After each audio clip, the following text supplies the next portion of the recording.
మీ కుటుంబ శాంతి, ఆరోగ్యం, ఆర్థిక అభివృద్ధి కోసం రుద్రాక్ష మహాపూజలో తప్పక పాల్గొనండి. ఇప్పుడే నమోదు చేసుకోండి.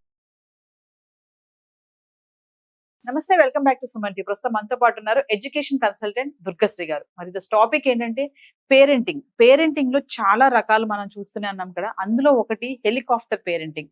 ఏంటి హెలికాప్టర్ పేరెంటింగ్ అనుకుంటున్నారా? నాకు కూడా సరిగ్గా తెలియదు. అసలు హెలికాప్టర్ పేరెంటింగ్ అంటే ఏంటి, మరి ఈ హెలికాప్టర్ పేరెంటింగ్ లో మీరు కూడా ఉన్నారా లేదా అనేది ఖచ్చితంగా ఈ వీడియో స్టార్టింగ్ నుంచి ఎండింగ్ వరకు చూసి కామెంట్స్ లో తెలియచేయగలరు. మరి మేడంతో మాట్లాడదాం.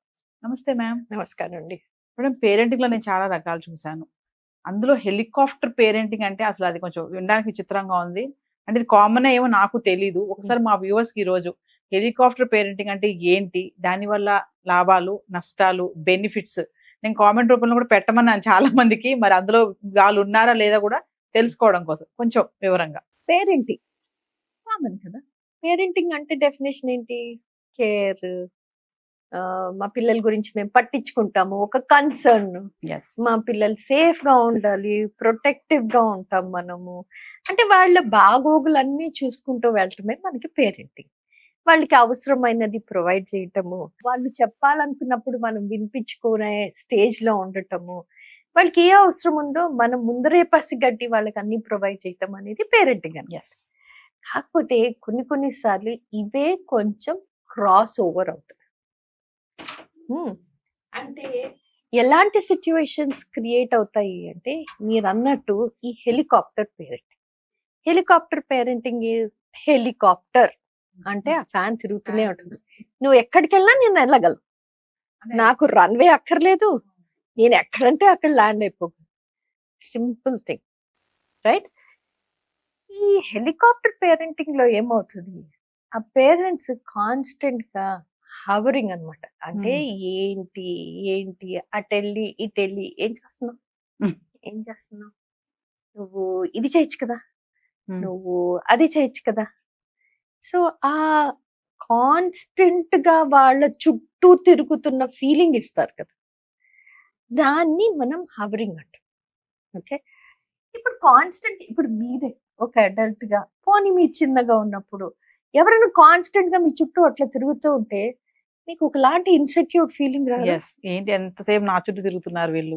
సో కావాలన్న అన్కండిషనల్ నోయింగ్లీ మీ ఇంటెన్షన్ ఉన్నా లేకపోయినా అట్లా మీరు కాన్స్టెంట్ గా తిరుగుతున్నప్పుడు పిల్లల్లో ఒకలాంటి భయాన్ని క్రియేట్ చేస్తాం. ఓకే, అంటే ఒక అన్రిక్వైర్డ్ అన్ఇంటెన్షనల్ ఇండరెన్స్ అంటాం.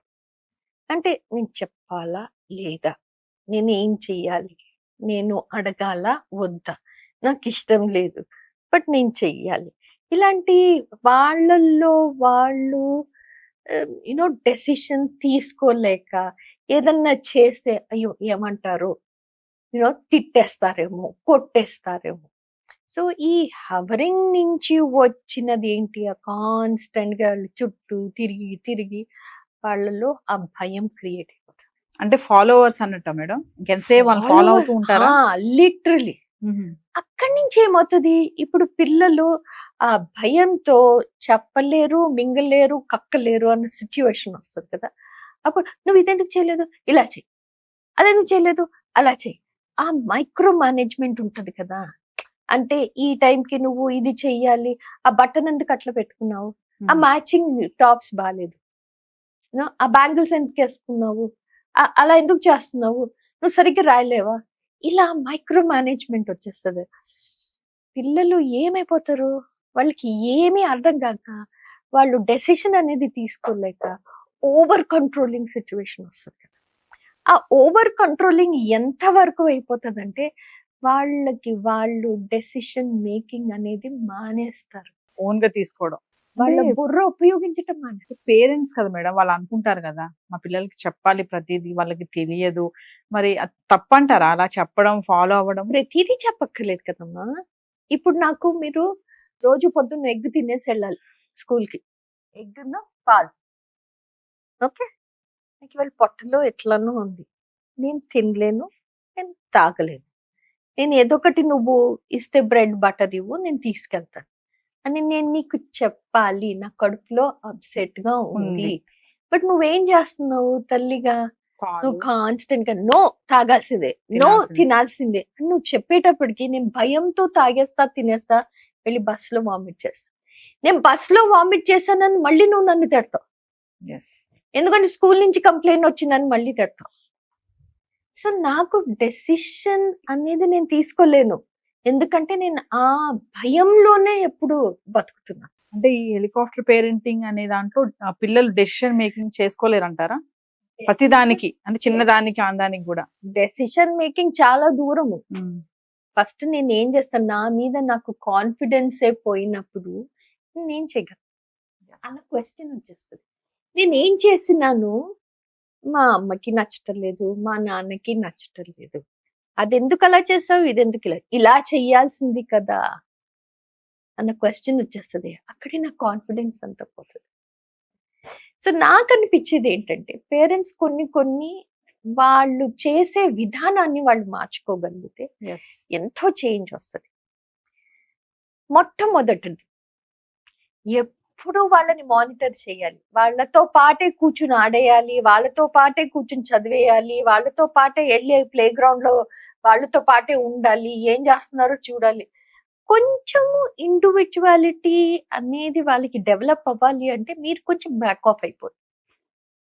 మరీ టాడ్లర్ అంటే ఓకే, చిన్న పిల్లలు వాళ్ళకి బయట ఆడుకోవటానికి వెళ్తున్నప్పుడు మీరు ఉండండి, బట్ ఇంట్లో ఆడుకునేటప్పుడు కొంచెం సేపు వాళ్ళకి ఫ్రీడమ్ ఇవ్వండి. అలాని ప్రతిరోజు వాళ్ళు ఎంగేజ్ అయిపోయి ఉండవలసిన అవసరం లేదు కదా. సో ఫస్ట్ థింగ్ కొంచెం బ్యాక్ ఆఫ్ అవ్వండి మానిటరింగ్ వైస్, రైట్?